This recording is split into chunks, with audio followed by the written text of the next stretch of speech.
देखिए, एक बात आपको बोलूँगा आपके मंच के माध्यम से कि हमारे देश की जो मूलगत ढांचा है वो शिक्षा पे आधारित है, बराबर।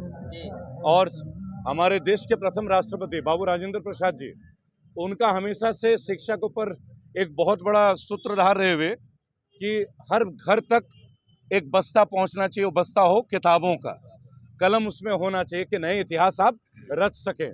तो जिस देश ने विश्व को पहला विश्वविद्यालय दिया, नालंदा विश्व की पहली विश्वविद्यालय थी, आप जानते होंगे, बिहार में स्थित थी, जहां से चाइना, जापान, यूरोप के सब लोग आते थे शिक्षा पाने के लिए। हमने दुनिया को बुलेट ट्रेन भी दिया, लेकिन आज हम शिक्षा में पीछे हैं। उसका पीछे का कारण क्या है? उसका पीछे का कारण है शिक्षा का जो अधिकार है वो सब में एक समान नहीं दिया जाता। अगर ऐसा हो तो 60 लाख बच्चे इस साल CAG की रिपोर्ट से, जो कि केंद्र सरकार की संस्था है, उन्होंने बोला 60 लाख बच्चे जो हैं वो प्राथमिक शिक्षा को त्याग चुके हैं। इनमें नंबर 1 पे यूपी, नंबर 2 पे गुजरात। जिस गुजरात मॉडल की चर्चा पूरे देश में हम करते हैं, उसमें सबसे ज्यादा नौनिहाल ने पिछले 1 साल में कक्षा छोड़ा है। और मैं आपको एक बात बोलता हूं कि शिक्षा जगत में बहुत लोग काम करते हैं, इंस्पिरेशन चाहिए। जब आपको एक देश एक वोट चाहिए होता है, एक टाइम पे इलेक्शन चाहिए होते हैं, तो एक देश एक सिलेबस भी होना चाहिए ना।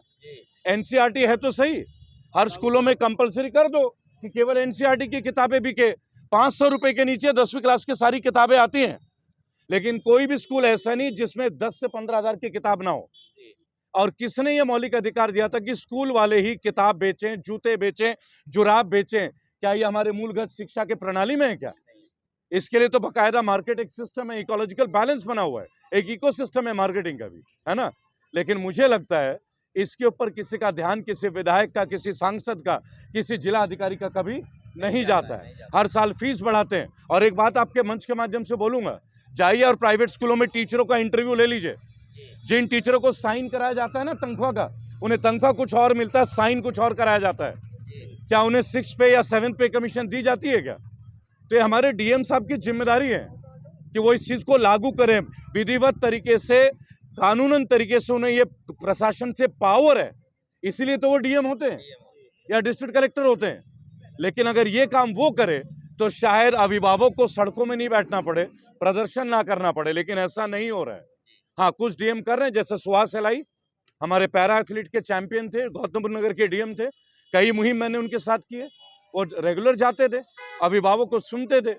तो मेरा मानना यह है कि जब लोग प्रदर्शन करें ना, तो प्रशासन के लोग उस प्रदर्शन को रिकॉर्ड करने तो आते हैं, पर ये लोग जो प्रदर्शन जिस विषय पे कर रहे हैं, क्या उस विषय पे प्रशासन अपनी टीम भेजती है क्या कभी?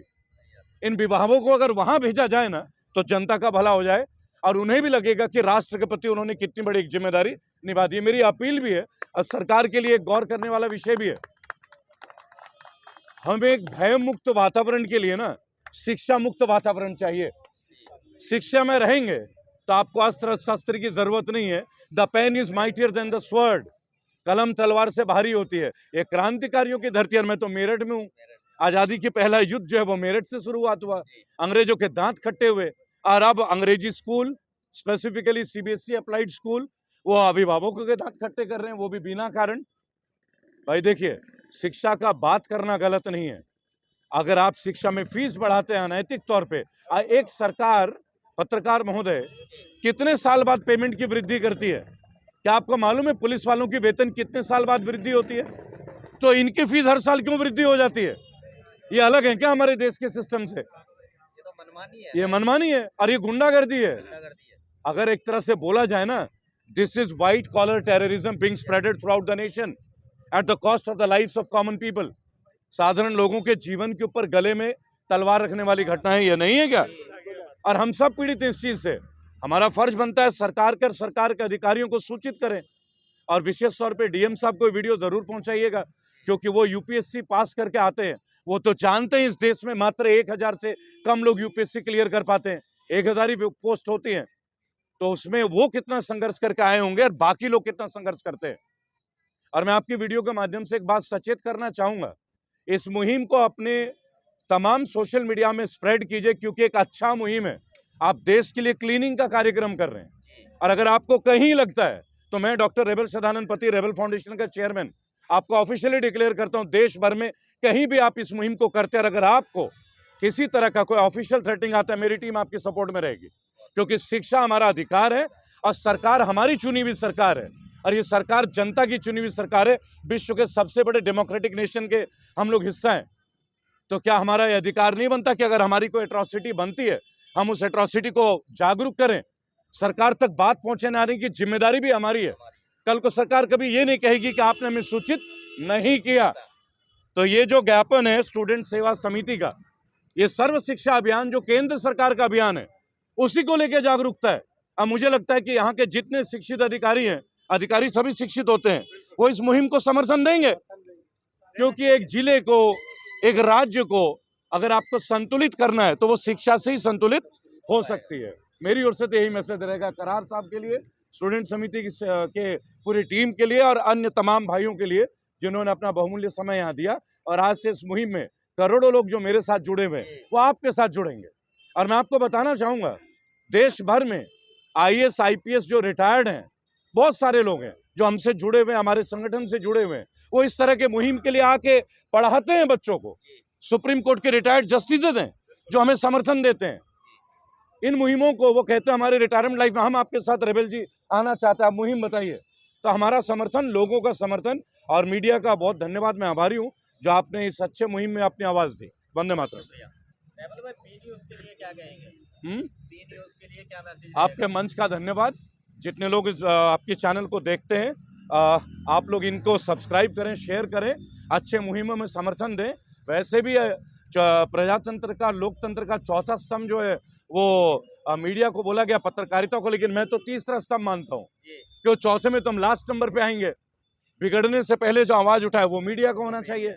आप देखिए ना, मैं आपके मंच के माध्यम से एक बात बोलना चाहूंगा कि कल हमारे फुटबॉल जगत के सबसे बड़े खिलाड़ी मेसी साहब आए थे कलकत्ता में, उनकी सबसे बड़ी प्रतिमा का अनावरण हुआ और जनता ने बहुत तोड़फोड़ मचा दी, प्रबंधन में कुछ फेलियर हुआ, तो मीडिया वहां पे पहुंची।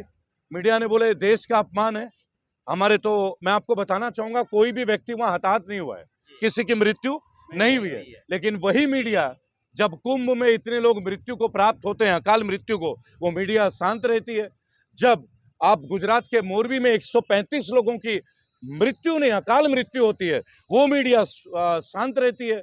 जब वैष्णो देवी माता मंदिर में 9 लोग मर जाते हैं, जब हरिद्वार में चिंतपूर्णी, आप समझ रहे हैं मैं किस चीज को बोल रहा हूं, तो क्या राष्ट्र का सम्मान तब नहीं होता जब विश्व का सबसे बड़ा मेला नहीं है, सबसे बड़ा स्पिरिचुअल मेला था हमारा महाकुंभ, मेरी आस्था है, तो क्या तब हमारी मानहानि नहीं होती क्या?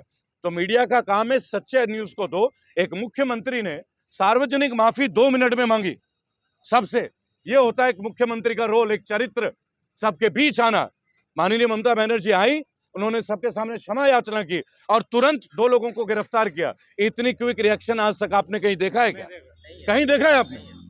तो हम एक बात चाहेंगे कि हमारे यहाँ से भी जो डीएम साहब है, हमारे माननीय मुख्यमंत्री जी योगी आदित्यनाथ और प्रशासन के अधिकारी जो इस वीडियो को शूट कर रहे हैं, अगर उस वीडियो के कंटेंट में उन्हें यह महसूस हो रहा है कि यहाँ के अभिभावकों का भी एक मुद्दा है कि प्राइवेट स्कूलों की गुंडागर्दी नहीं होनी चाहिए, तो आप भी अपनी टीम संगठित करें और पता करें कि क्या स्कूल मनमानी तौर पे फीस ले रही है। जब आप उनके ऊपर ठोस कदम उठाएंगे तो हम आपके भी आभारी रहेंगे। वंदे मातरम।